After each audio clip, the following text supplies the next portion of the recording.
Hello everyone, welcome back to my YouTube channel. आज मैं आपके लिए डिस्कस करूंगी low respiratory tract infection basically from the lungs.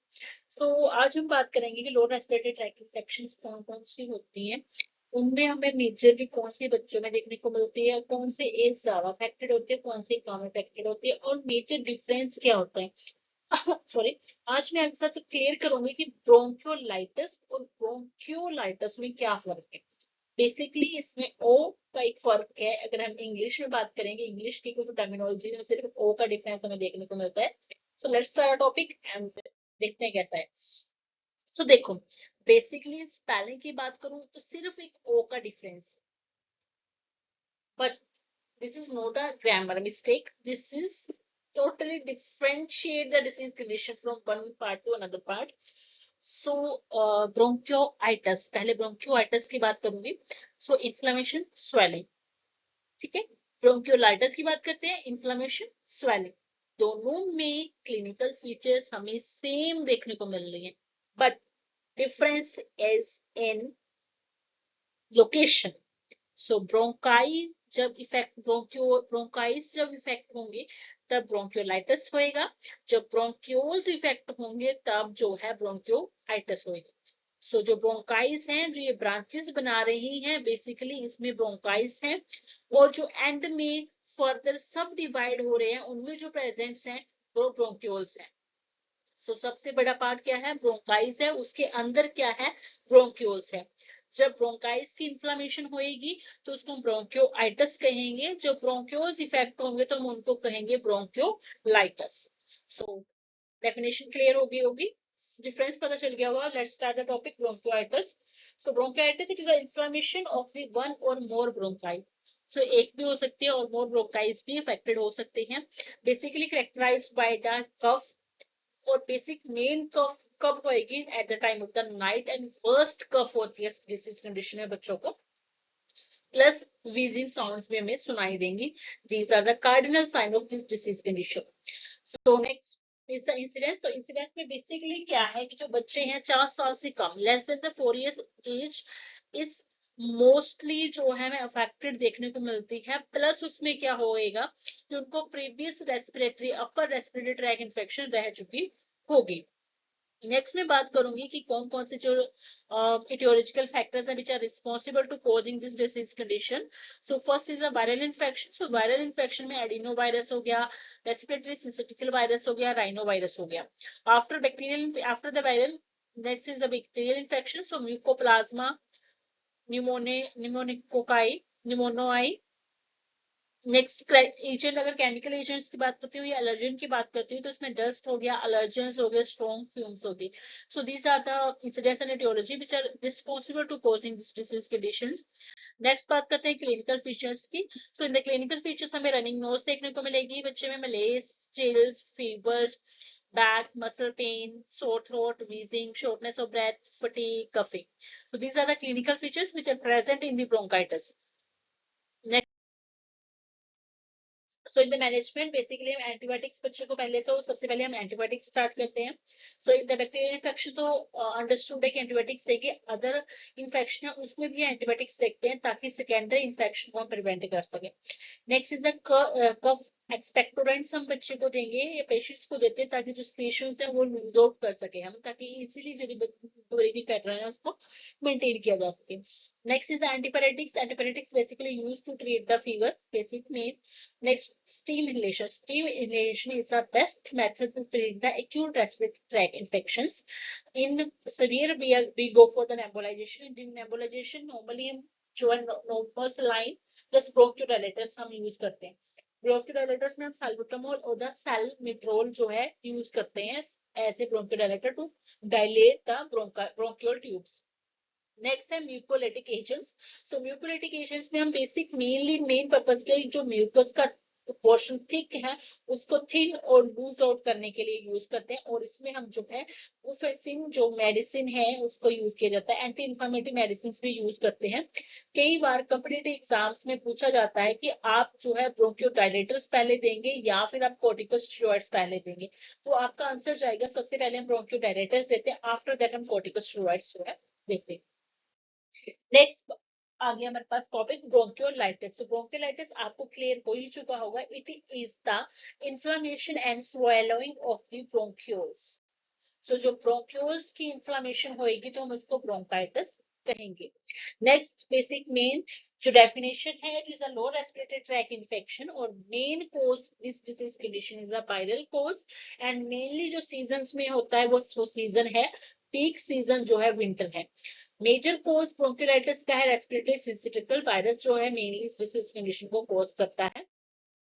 Definition: bronchitis is a severe illness characterized by the inflammation of the bronchioles. So, inflammation of the bronchioles is caused a bronchiolitis and cause a severe dyspnea.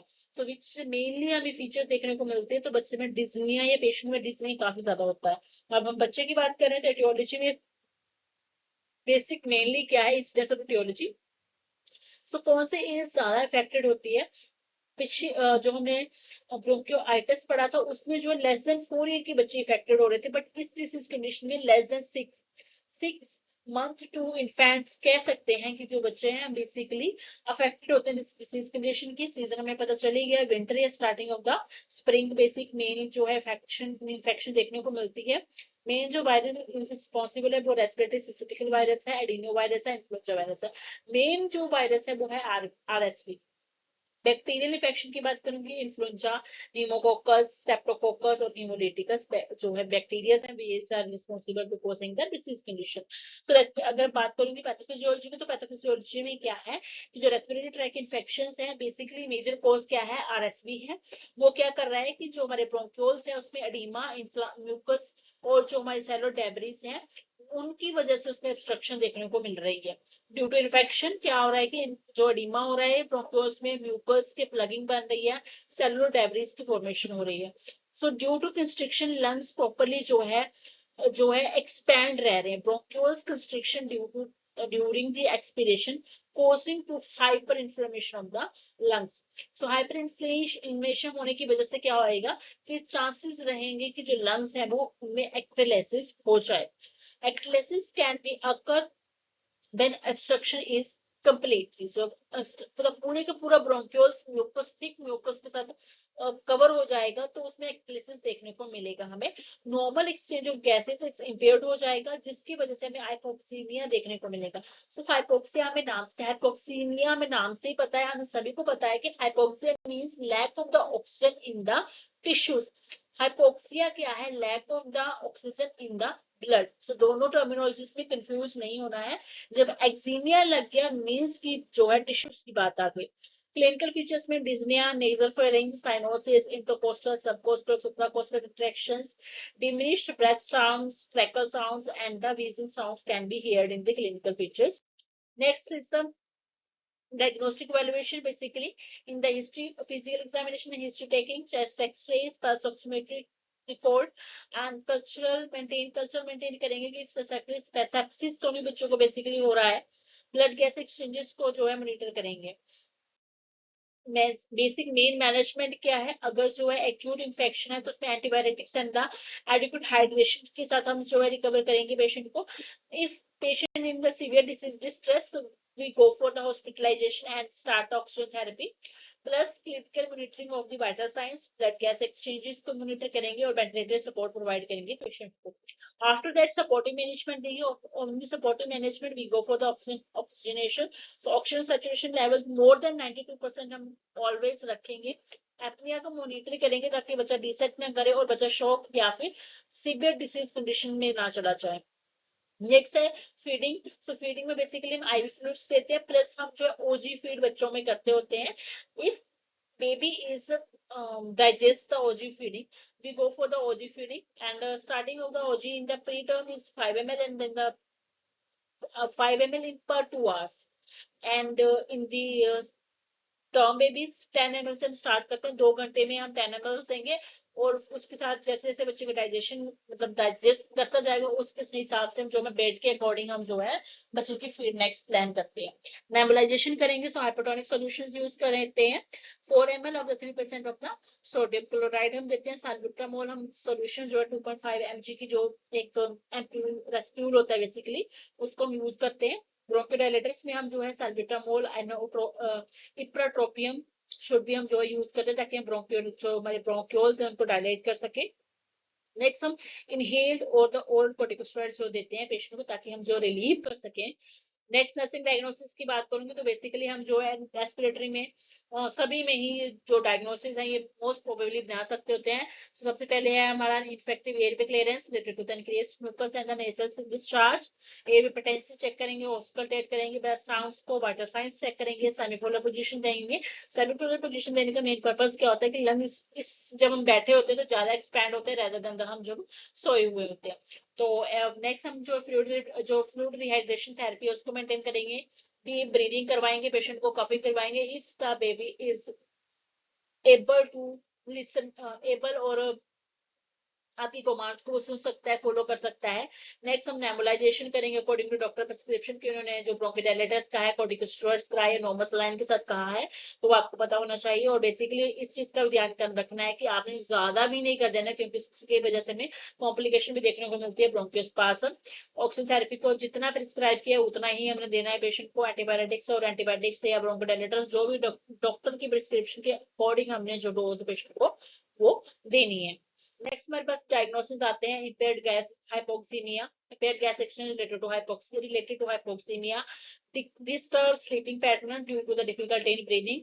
Next, knowledge deficient related to treatment and the prognosis about the disease condition. So these are the these are the diagnoses which are related to the respiratory tract infections. In the lower respiratory tract infection, we can discuss in the bronchioles and the bronchiolitis. So आपको ये topics clear हो गए होंगे। आपको major मेरा purpose इस video को बनाने का यही था कि मोस्ट ऑफ द स्टूडेंट्स को ब्रोंकियोलाइटिस एंड ब्रोंकियोलाइटिस दोनों ही सेम डिसीज कंडीशंस लगती हैं। मैंने आपको डायग्रामेटिकली कोशिश की है आपको इस टॉपिक को क्लियर करने की। उम्मीद करती हूँ कि आपको समझ आया होगा। प्लीज मेरे चैनल को लाइक करें, शेयर करें, सब्सक्राइब करें, कमेंट कर सकते हैं आप। आपको कोई टॉपिक नहीं क्लियर है, आपको कोई टॉपिक के नोट्स चाहिए तो प्लीज प्लीज मुझे कमेंट करें, मैं आपकी जरूर हेल्प करूंगी। Thank you so much.